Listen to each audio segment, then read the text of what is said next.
Hello everyone, welcome to Studyment. Good morning to all of you friends. मैं इस video में रुक्मिणी जो test series है उसका मैं 5वां वीडियो लेकर आया हूँ, जो कि ये 5th मेरा टेस्ट सीरीज होगा। और फ्रेंड्स, मैं ये बताना चाहता हूँ कि अगर मेरे चैनल पे आप न्यू विजिट कर रहे हैं तो चैनल को सब्सक्राइब कर लीजिएगा और बेल आइकन को प्रेस कर लीजिएगा। तो फ्रेंड्स, मैं ये बताना चाहता था कि जो ये जितने भी हमारे क्वेश्चन हैं इस वीडियो में, ये सभी TRE 1 और 2 में TRE 2 में पूछे गए क्वेश्चन हैं और ये बहुत ही आपके लिए इम्पोर्टेंट ये सब वीडियो होने वाला है। तो और ये जितने भी क्वेश्चन है फ्रेंड्स, इसका मैं अच्छे से विश्लेषण कराऊंगा और सभी को मैं एक ही क्वेश्चन का पूरे डिटेल में उसको अच्छा से कराऊंगा। तो चलिए फ्रेंड्स, देर ना करते हुए मैं आगे बढ़ता हूँ। फ्रेंड्स, मैं ये बताना चाहता हूँ कि मेरे टेलीग्राम का चैनल है, टेलीग्राम का चैनल जो लिंक जो है डिस्क्रिप्शन बॉक्स में दिया हुआ है। आप टेलीग्राम से जुड़ सकते हैं और कोई भी क्वेरी हो तो वहाँ पे आप पूछ सकते हैं। और फ्रेंड्स, तो चलिए देर ना करते हुए मैं स्टार्ट करता हूँ। फर्स्ट मेरा क्वेश्चन है फ्रेंड्स कि बिहार में नमक सत्याग्रह सर्वप्रथम कहाँ से शुरू हुआ। तो 39 का आंसर क्या हो जाएगा?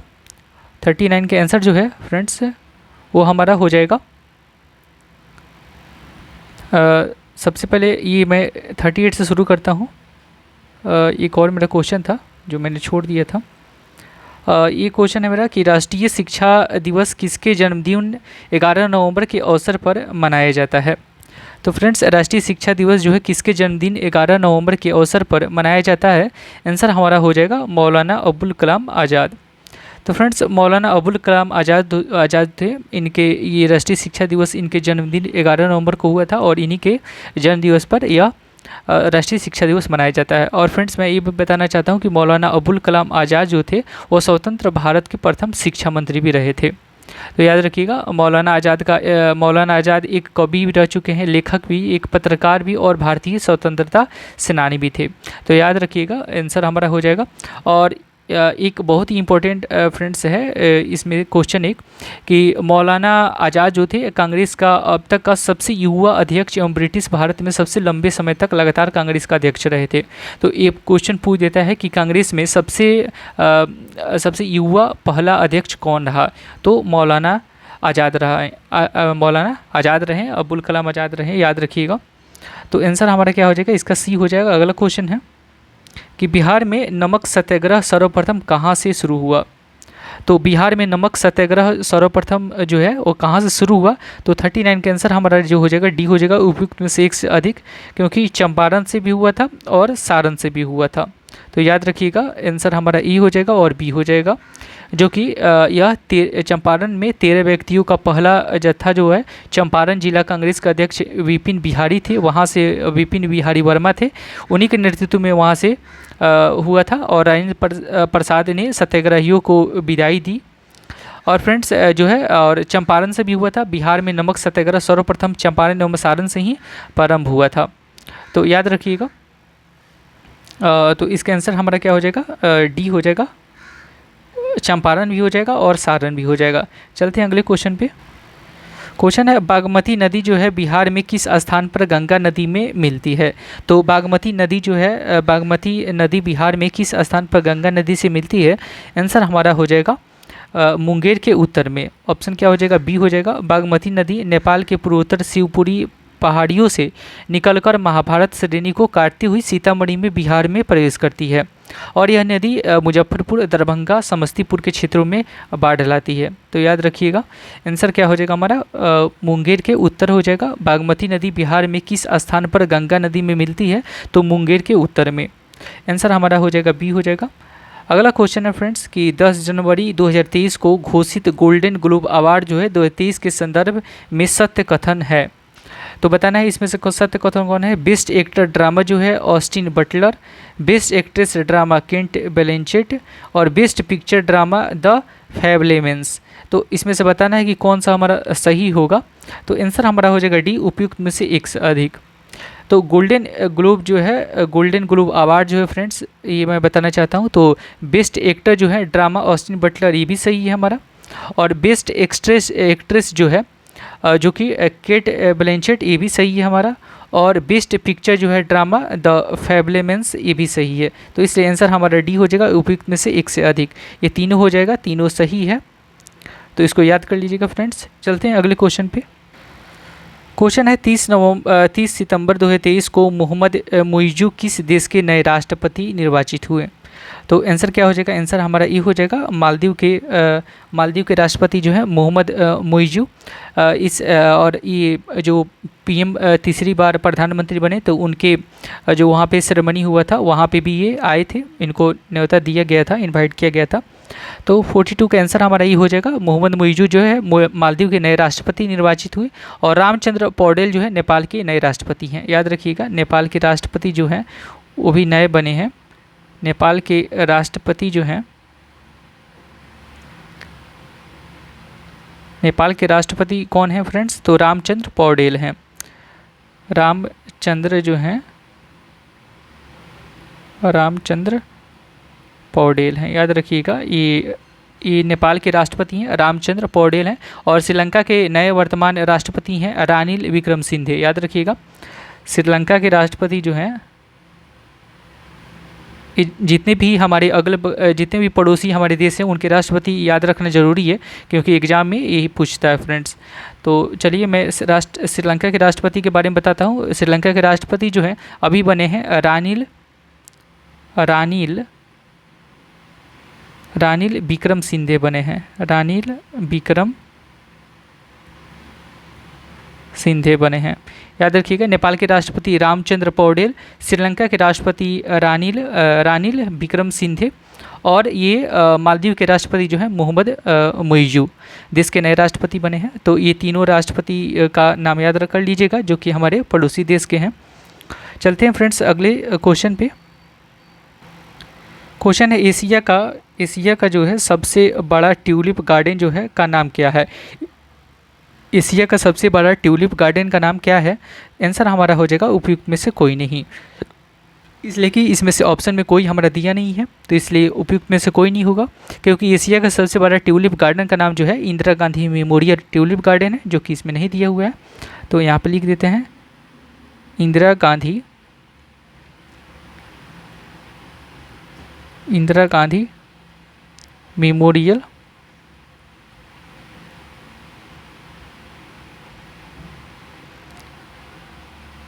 Tulip garden.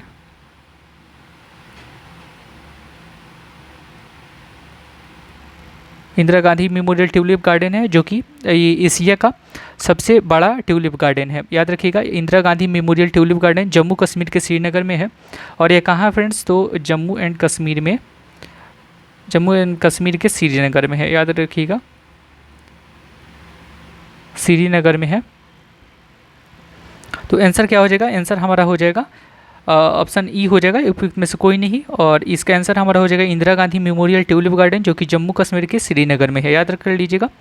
अगला क्वेश्चन है फ्रेंड्स हमारा कि राष्ट्रीय टीकाकरण जो है दिवस कब मनाया जाता है? तो राष्ट्रीय टीकाकरण दिवस कब मनाया जाता है? 44 का आंसर हमारा हो जाएगा ए हो जाएगा, 16 मार्च को मनाया जाता है। राष्ट्रीय टीकाकरण दिवस कब मनाया जाता है? 16 मार्च को मनाया जाता है।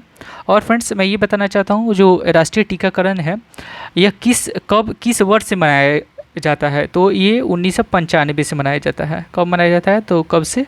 तो 1995 से यह मनाया जाता है। इसी दिन भारत में ओरल पोलियो वैक्सीन की पहली खुराक दी गई थी। तो याद कर लीजिएगा, इसी दिन 1995 से ही 16 मार्च को पहली खुराक जो है पोलियो की दी गई थी।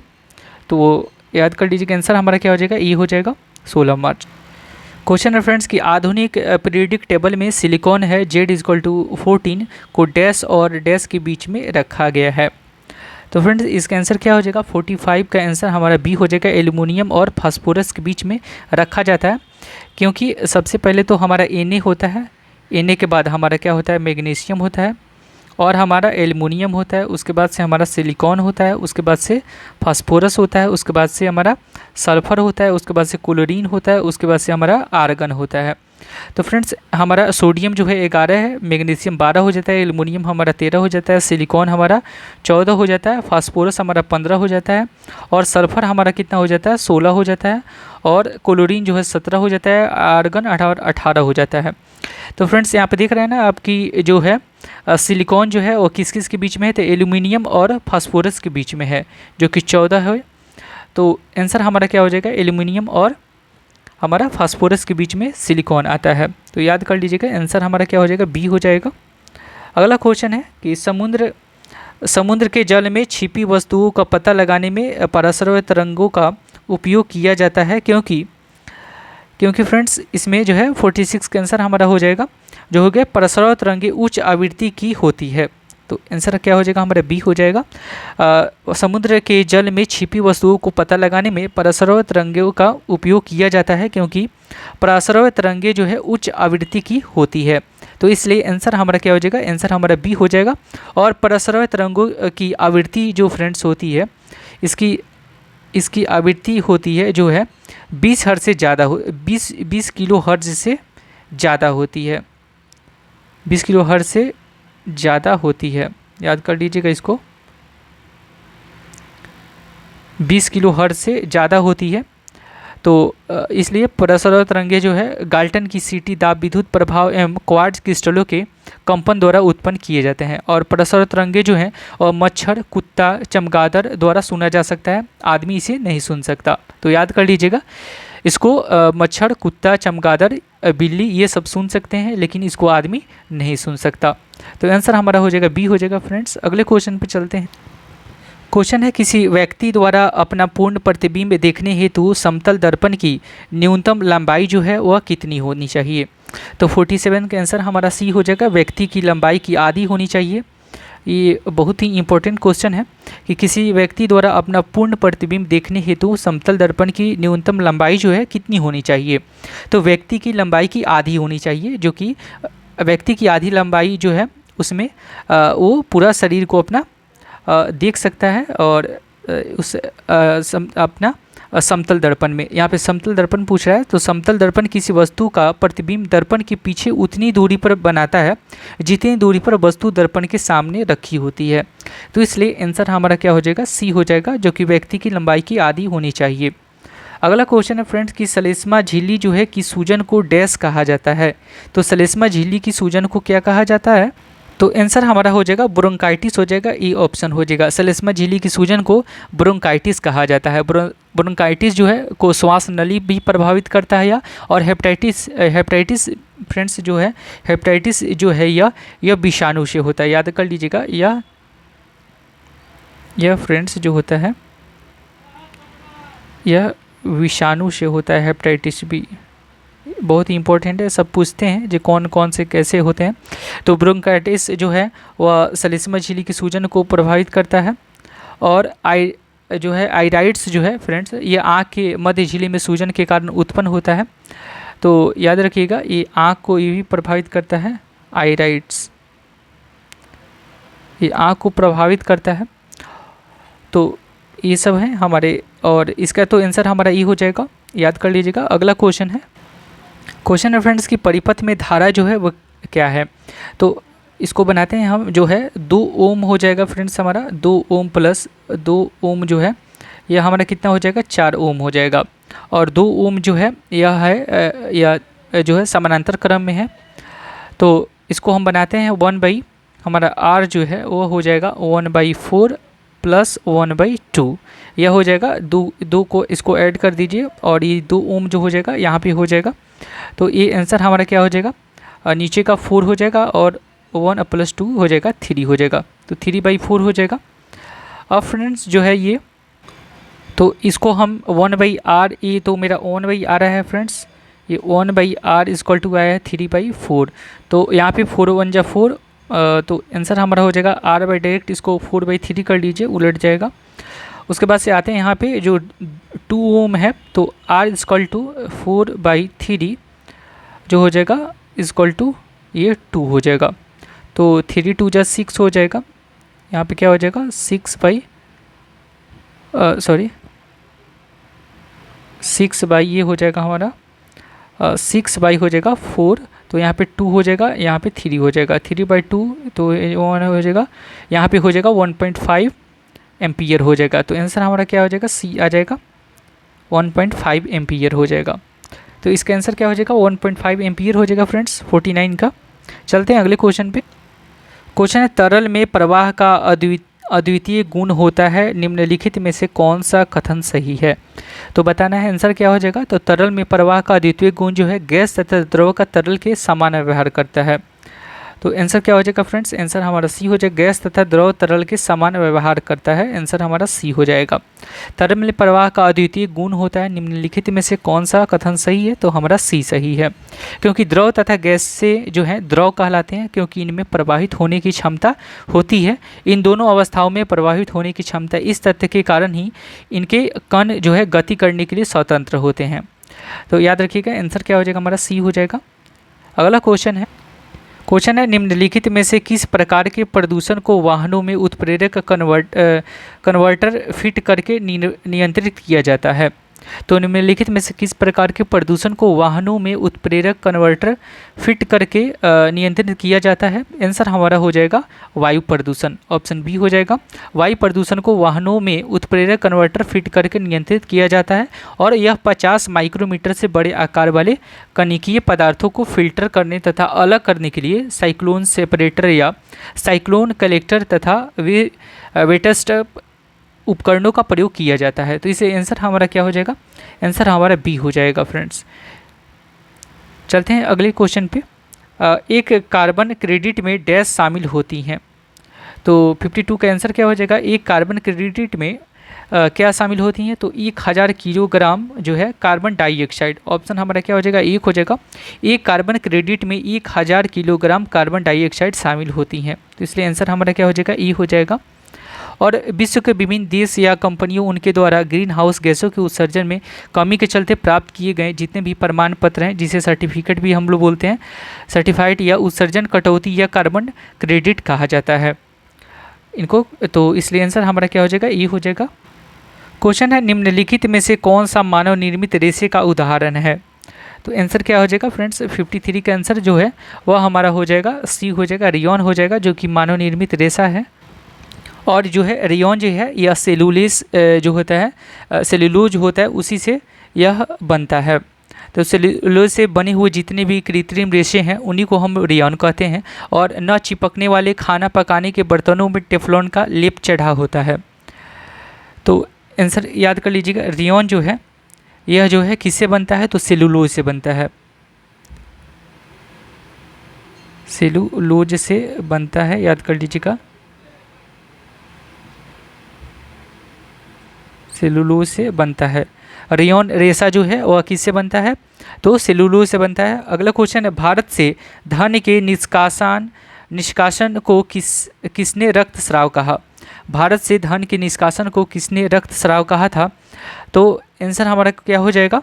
कार्ल मार्क्स ने कहा था। आंसर हमारा सी हो जाएगा, कार्ल मार्क्स ने धन निष्कासन को रक्तस्राव कहा था। और सर्वप्रथम दादा भाई नौरोजी थे, उन्होंने धन के निष्कासन का सिद्धांत को प्रस्तुत किया था। तो याद कीजिएगा फ्रेंड्स। और यह जो है अंग्रेजी भारतीय धन की इंग्लैंड ले जाता है और पुनः वही धन कर्ज के रूप में भारत आता है। तो देख रहे हैं ना कि ये कैसा पहले होता था। इन्होंने सिद्ध किया था दादा भाई नौरोजी ने कि अंग्रेज़ भारतीय धन की इंग्लैंड ले जाता है, धन की इंग्लैंड को ले जाता है, इंग्लैंड ले जाता है और पुनः वही धन कर्ज के रूप में भारत आता है। तो ये हमारा सी हो जाएगा। इन्होंने दादा भाई नौरोजी ने इसे यह बताया था। तो इसलिए आंसर क्या हो जाएगा हमारा फ्रेंड्स? सी हो जाएगा, कार्ल मार्क्स हो जाएगा। क्वेश्चन है प्रथम पिछड़ा वर्ग आयोग का गठन जो है कब किया गया था?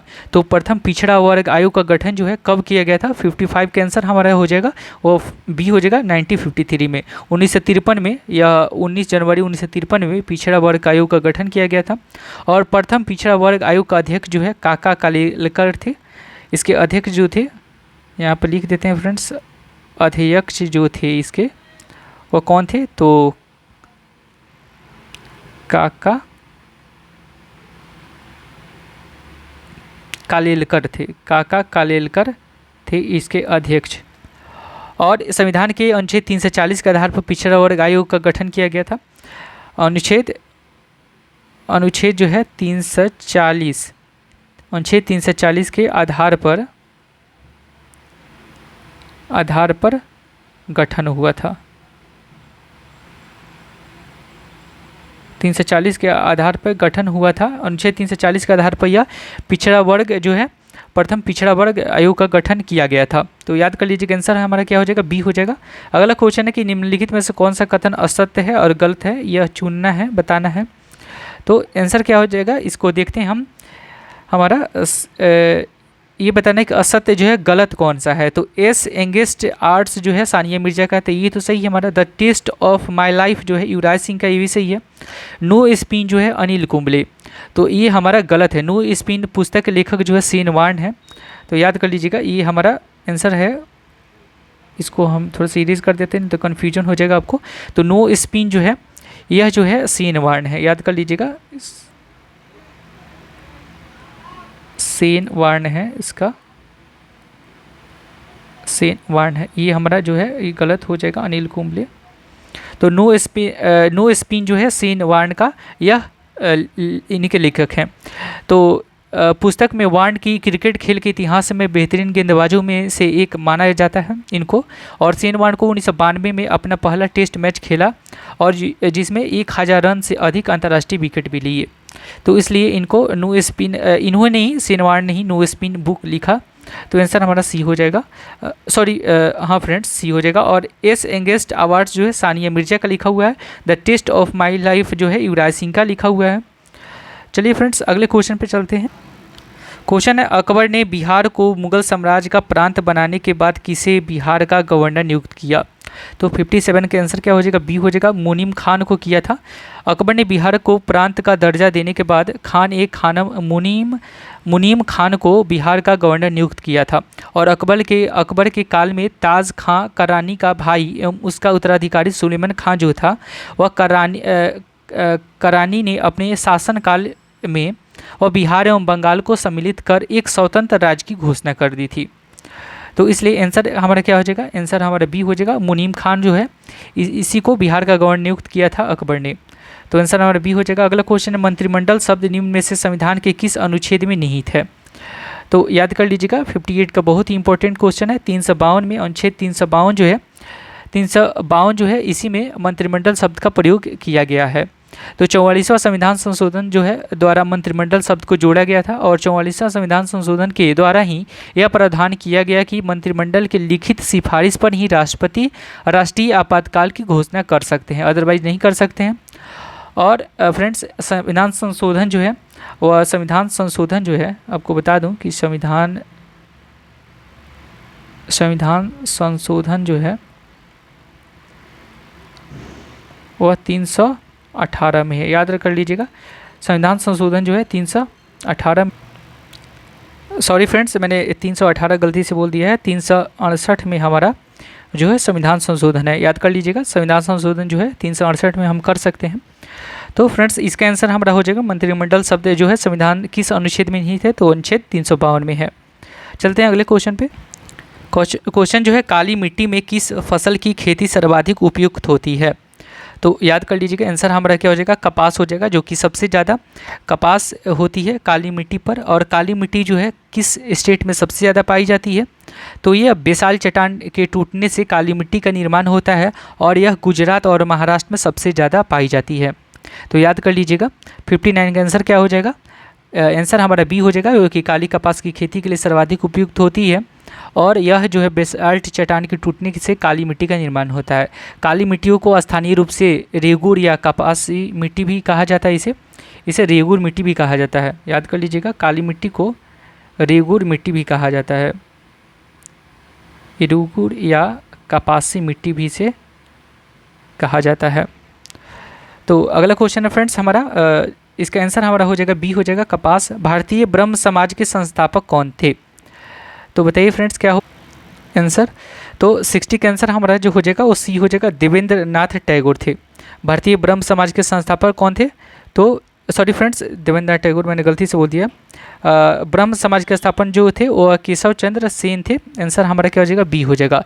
भारतीय ब्रह्म समाज के संस्थापक जो थे वो केशव चंद्र सेन थे, जो कि इन्होंने 1865 से और 66 के बीच में इन्होंने स्थापना किया था। आदि ब्रह्म समाज की स्थापना का कलकत्ता में किया था और इस संस्था का उद्देश्य स्त्रियों की मुक्ति, शिक्षा का प्रसार, मद्य निषेध आदि था। और 1878 में केशव चंद्र सेन ने 13 वर्षीय पुत्री का विवाह कूच बिहार के महाराजा के साथ वैदिक रीति रिवाज के अनुसार करने के कारण इस समाज में विभाजन हो गया।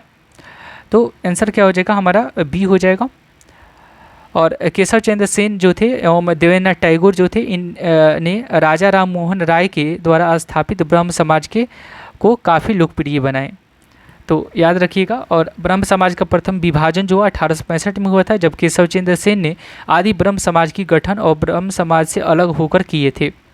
तो इसलिए आंसर हमारा क्या हो जाएगा, बी हो जाएगा, केशव चंद्र सेन हो जाएगा, जिन्होंने भारतीय ब्रह्म समाज के संस्थापक थे। अगला क्वेश्चन है तिरहुत नहर का संबंध जो है किस नदी से है। तो आंसर हमारा सी हो जाएगा, गंडक हो जाएगा। तिरहुत नहर का संबंध जो है गंडक नदी से है। तो गंडक नदी पर त्रिवेणी नामक स्थल के समीप वाल्मीकि नगर जो है वह पश्चिम चंपारण में पड़ता है। इसी के निकट बांध का निर्माण किया गया है।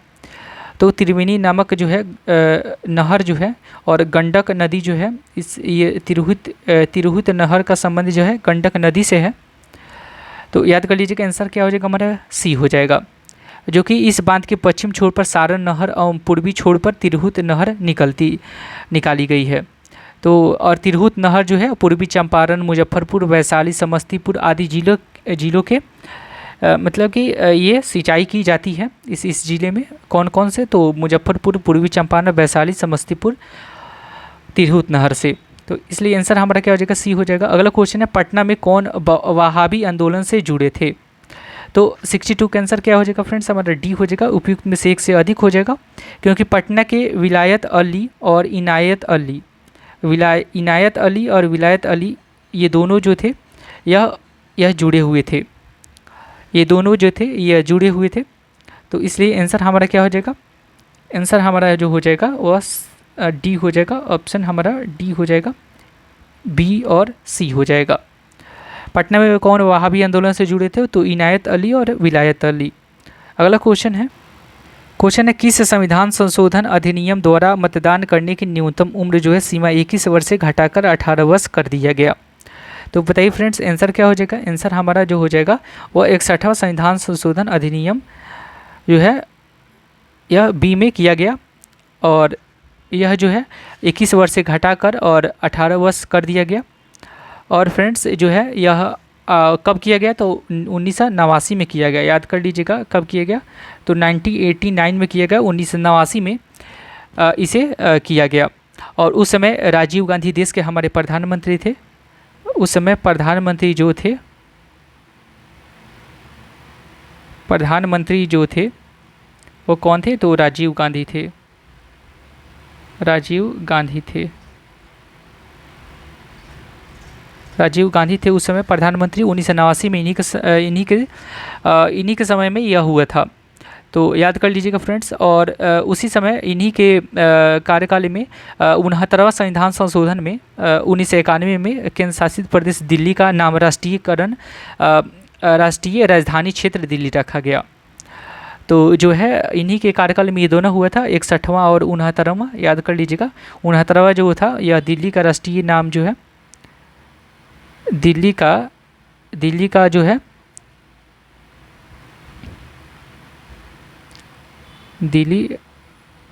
सॉरी फ्रेंड, इसको फिर से लिख देते हैं हम। 69 का यहाँ पे लिख देते हैं इसको। ये तो 1800 हमारा जो था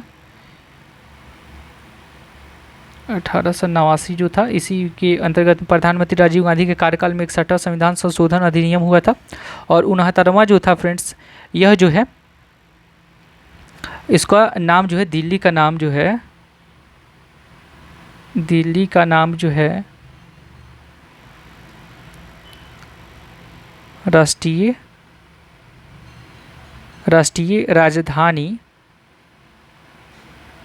सॉरी फ्रेंड्स,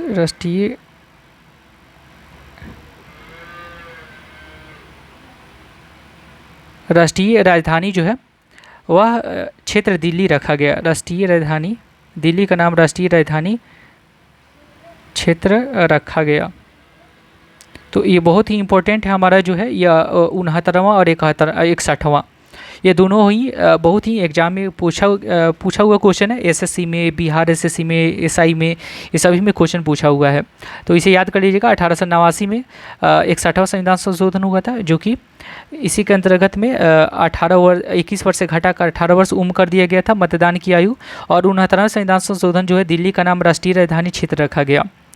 तो ये कब रखा गया? तो ये 69वां जो है ये 1991 में रखा गया। आपको बताए थे मैंने 1991 में, 1991 में फ्रेंड्स इसको किया गया था। चलते हैं अगले क्वेश्चन। क्वेश्चन है मेरा, बाव अल मंडव जो है किस को जोड़ती है? तो बाव अल मंडव जो है किस को जोड़ती है? तो आंसर हमारा हो जाएगा लाल सागर एवं अरब सागर को जोड़ती है। इसलिए ऑप्शन हमारा क्या हो जाएगा? ई हो जाएगा।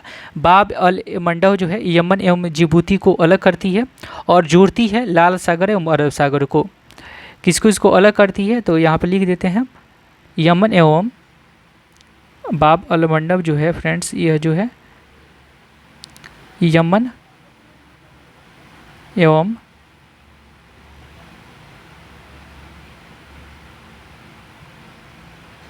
जिबूती को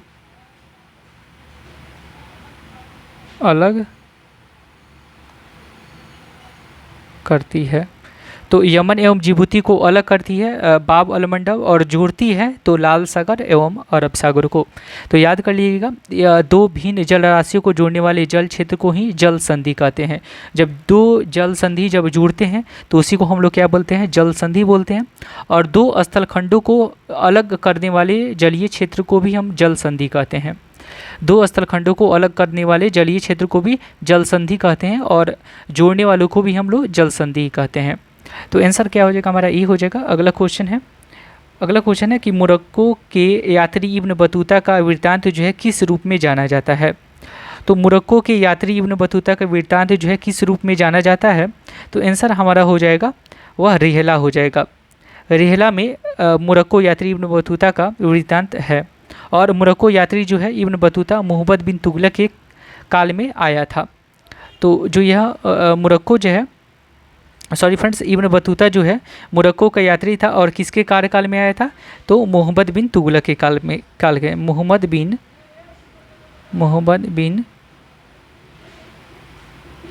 तुगलक के यह कार्यकाल में भारत आया था। तो याद कर लीजिएगा, मोहम्मद बिन तुगलक के कार्यकाल में भारत आया था। कौन? तो इब्न बतूता। और ये कहाँ का यात्री था? तो मोरक्को का था।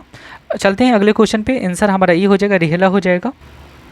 क्वेश्चन है, भगत सिंह और बटुकेश्वर दत्त ने केंद्रीय विधानसभा में बम फेंका था। तो कब फेंका था फ्रेंड्स? तो 66 का आंसर हमारा हो जाएगा 8 अप्रैल 1929 को इन्होंने जो है केंद्रीय विधायिका मंडल में सार्वजनिक सुरक्षा विधेयक और व्यापार विवाद में इसी पे बहस चली थी, जो कि तो इसमें कौन कौन थे? तो भगत सिंह थे और बटुकेश्वर दत्त जो थे वह 8 अप्रैल और 1929 को इन्होंने बम फेंका था।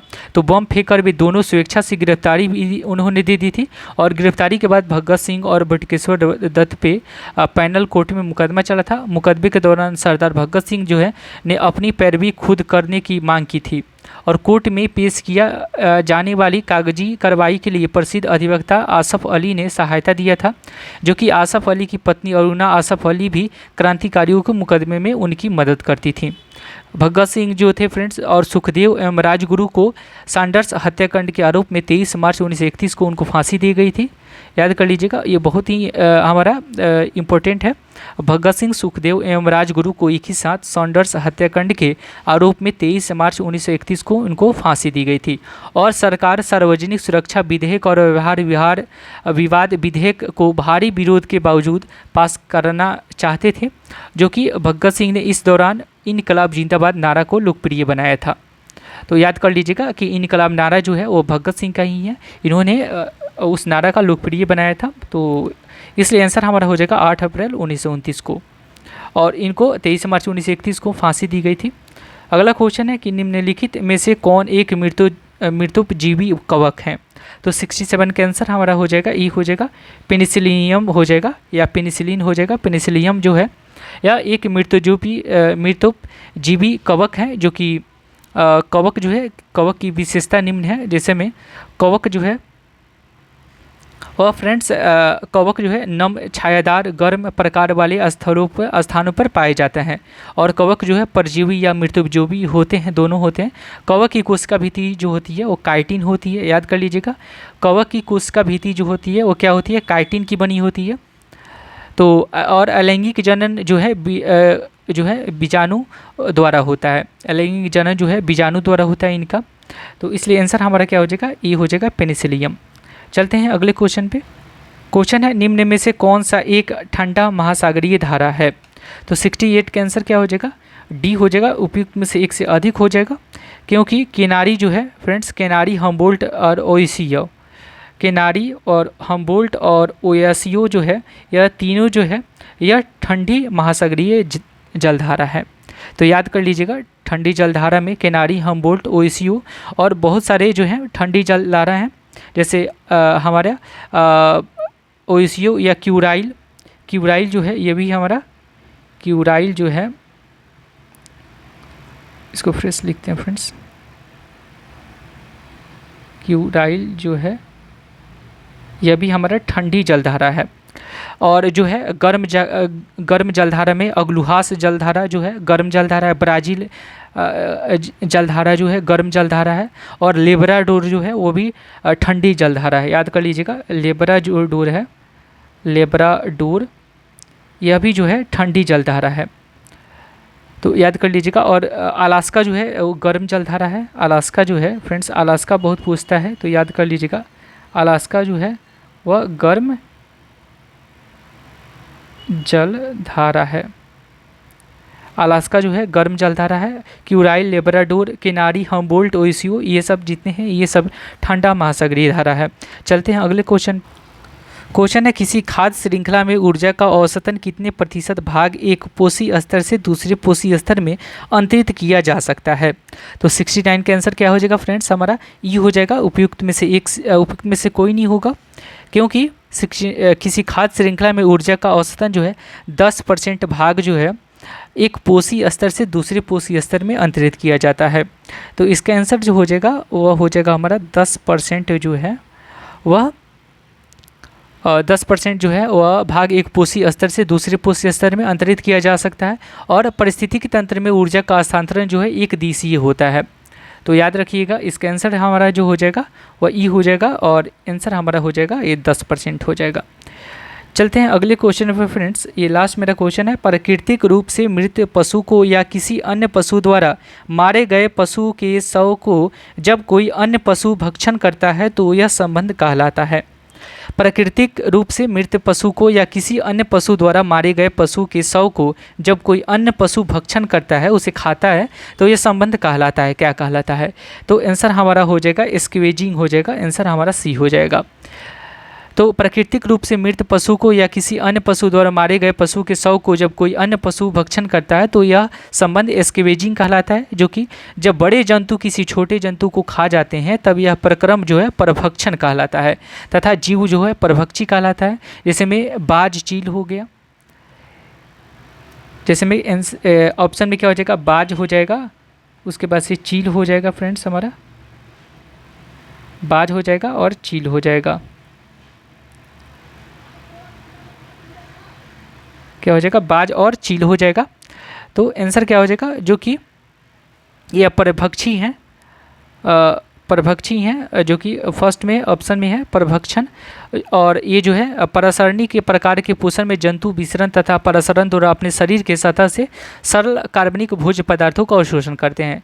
जैसे फीता कृमि हो गया, ट्रिपोनोसोमा हो गया, यह सब जितने भी हैं या कार्बनिक भोज्य पदार्थों का अवशोषण करते हैं। तो आंसर हमारा 70 का सी हो गया फ्रेंड्स। तो हमारा यहीं पे MCQ कंप्लीट होता है। और फ्रेंड्स मेरा वीडियो कैसा लगा आज का, अगर हेल्पफुल लगा तो प्लीज़ लाइक एंड सब्सक्राइब कीजिएगा और फ्रेंड्स तक जरूर शेयर कीजिएगा। फिर मिलते हैं नेक्स्ट वीडियो में। Thank you friends.